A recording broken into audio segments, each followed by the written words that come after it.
Dina, o console que o tornado levou. Bora lá.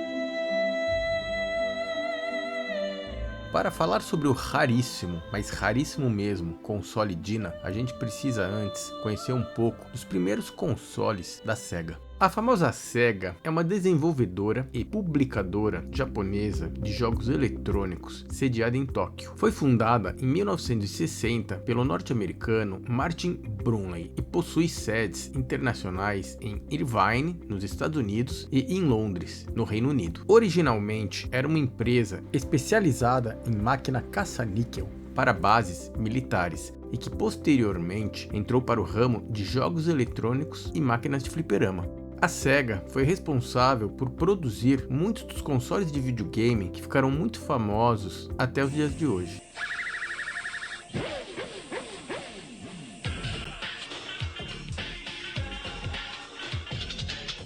To win, to be number one, and to have fun at the same time.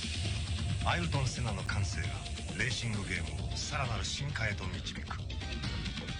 And the challenge. アイルトン・セナスーパーモナコ GP2 メガドライブからレーシングゲームのナンバーワングリッドへ。 Entre eles, Sega 32X, Sega CD, Sega Saturn, Dreamcast, Master System e alguns outros, que não vêm ao caso agora. Por volta do ano de 1982, os fliperamas e arcades sofreram uma grande crise que abateu severamente esse setor. Entre todas as marcas de jogos eletrônicos que haviam sido afetadas por esta crise, a Sega se encontrava bem no meio deste turbilhão. Em 15 de julho de 1983, a Sega apresentaria um console chamado SG-1000. Este seria lançado no mesmo dia em que a Nintendo lançava o Family Computer, que era o famoso Nintendinho no Japão. O SG-1000 seria lançado limitadamente na Austrália e também Nova Zelândia. Este console gorduchinho apresentava uma biblioteca de 76 jogos no formato de cartuchos. No ano seguinte, em 1984, este mesmo console foi redesenhado, passando a se chamar SG-1002. Posteriormente, em 1985, viraria Sega Mark III e adotaria um visual igual ao anterior, mas com algumas modificações.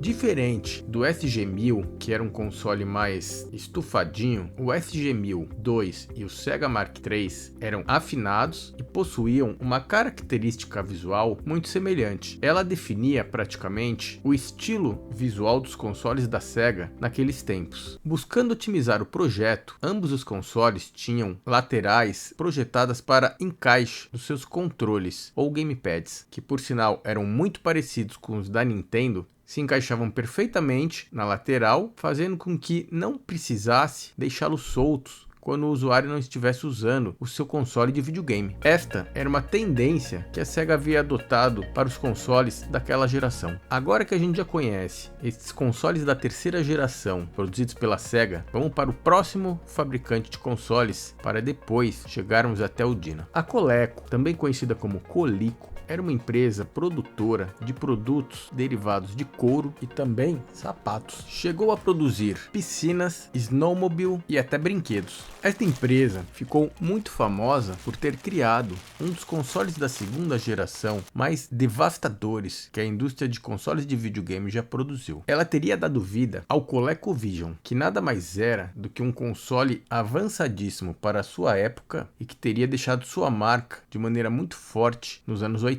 Este monstro da segunda geração recebeu cerca de 170 títulos de jogos e ele possuía um processador gráfico semelhante ao do MSX e também do Sega SG-1000. Agora que você já conhece os consoles magrelinhos da SEGA e também o ColecoVision, bora pro Dyna. Xuan Zhao She 50, mais comumente conhecido como Dyna 2 em 1 ou somente Dyna, é um console de videogame que foi fabricado pela Beat Corporation, que era uma empresa de eletrônicos sediada em Taiwan. Este curioso console era um híbrido que aproveitava a similaridade de hardware que o ColecoVision e o SG-1000 possuíam, pois os dois compartilhavam a mesma CPU, VDP e também chip de som. A proposta desse fabricante de Taiwan seria de permitir com que o proprietário deste console conseguisse jogar cartuchos de ColecoVision ou cartuchos de SG-1000. Esteticamente, o Dyna é muito semelhante ao SG-1000-2. Ele possui os encaixes de console laterais, o seu visual afinado e até mesmo a cor é idêntica à do SG-1000. Ele praticamente é uma cópia do design do console japonês. Ele é um clone, que assim como a maioria dos clones, são cópias inferiores de produtos lançados no mercado. Diferente do ColecoVision, que possuía um teclado numérico no seu próprio controle, o Dyna possuía este teclado numérico no corpo do seu console. Este teclado era utilizado para jogar alguns jogos de ColecoVision que originalmente haviam sido produzidos para serem jogados utilizando o controle e também os próprios teclados numéricos. Sem este teclado numérico, muitos jogos de ColecoVision não poderiam ser rodados. Apesar de a proposta do Telegames ser de aceitar os jogos de ColecoVision, nem todos os jogos de ColecoVision poderiam ser jogados neste console. Pelo fato de o Dyna possuir o teclado numérico apenas no corpo do console e não no próprio controlador, como acontecia com o ColecoVision, muitos jogos não poderiam ser jogados no Dyna, porque se você precisasse de dois controles com dois teclados numéricos, apenas um jogador poderia se aproveitar do teclado numérico do console, e isto impossibilitava a jogatina. Este curioso console permitia que controladores de SG-1000 e também Master System, que são os consoles da SEGA, pudessem ser utilizados na jogatina. A parte traseira deste console possui aqueles plugs de 9 pinos semelhantes aos controles do console da SEGA. Porém, apesar de o Dyna também aceitar cartuchos de ColecoVision, não era possível encaixar controles de ColecoVision no aparelho. Além de curioso, o Dyna também era muito bizarro. Na sua parte traseira é possível encontrar uma porta de expansão que não era compatível com o ColecoVision ou SG-1000. Como a maioria dos clones buscam copiar algo de sucesso que já existe, sem se preocupar com a sua qualidade, o Dyna não fazia diferente. Ele era um console barato na época em que foi lançado e de qualidade muito duvidosa. Ele realmente era um console vagabundo. No seu projeto não existia um dissipador de calor, que fazia com que ele fosse propenso a superaquecer. Ele também era mais pico-tchutchuco do que o ColecoVision e o console da SEGA, o SG-1000, e seu plástico, como todo clone, tinha qualidade duvidosa. Mas, como tudo que importa é a qualidade final, é se o console funciona e ele permite que você jogue feliz e contente sem se preocupar com mais nada, você podia instalar ele na sua televisão e ser feliz. Só que não, a sua saída RF era muito propensa à interferência e isso poderia prejudicar a sua jogatina. Originalmente, o Dyna vinha com um jogo embutido de ColecoVision chamado Meteoric Shower. É um jogo semelhante ao Fantastic misturado com Space Invaders. É um joguinho legal.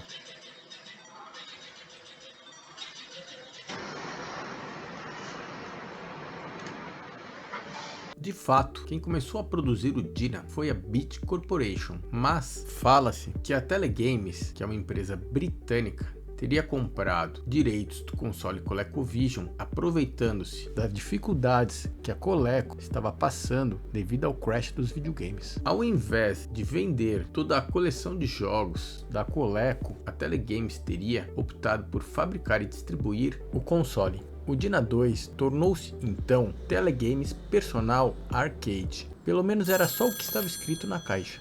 Alô, tia Dyna? Oi, querida. Mudei de nome. Agora me chamo Telegames Personal Arcade. Nossa, que tudo. Super combinou com você. É sua cara. Obrigado, querida. Esta unidade estava disponível apenas para pedidos pelo correio e através da Telegames USA, que era uma loja de venda de consoles de videogames e produtos relacionados a videogames com sede no Texas. Como eu acabei de falar, No primeiro modelo, a marca Dyna vem estampada na caixa. No segundo, não existe o nome Dyna, pois aparece o nome Telegames Personal Arcade. Internamente, porém, as características do console em ambos os modelos são idênticas. Até mesmo a estrutura da caixa, onde apresenta os papelões organizadores, eles são iguaizinhos em ambos os modelos. Quanto às especificações técnicas, ele possui um processador Zilog 780 Alpha. A sua velocidade de processamento era de 3,25 MHz. Em relação à memória RAM, possuía de 8 a 16 KB.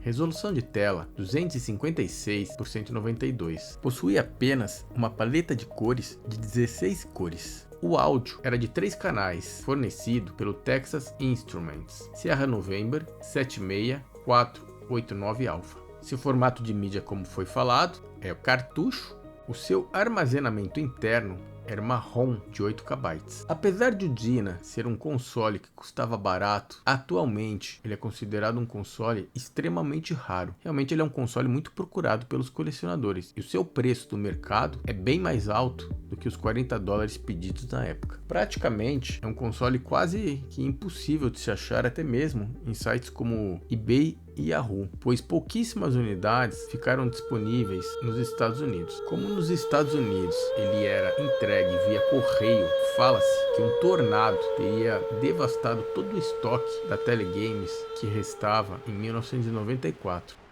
Isto fez com que o console ficasse mais raro e até mesmo mais procurado pelos colecionadores. O que é curioso em relação ao Dyna é o fato de ele ser um clone e ter se tornado um objeto de desejo de colecionadores de videogames. Desde que o console de videogame foi inventado, muitos clones surgiram e a maioria não chegou a ser valorizada. Muitos são tratados como clone e praticamente alguns não chegam nem a ter muito valor. Isso que faz o Dyna um clone especial, o fato de ele ter se destacado em relação aos outros.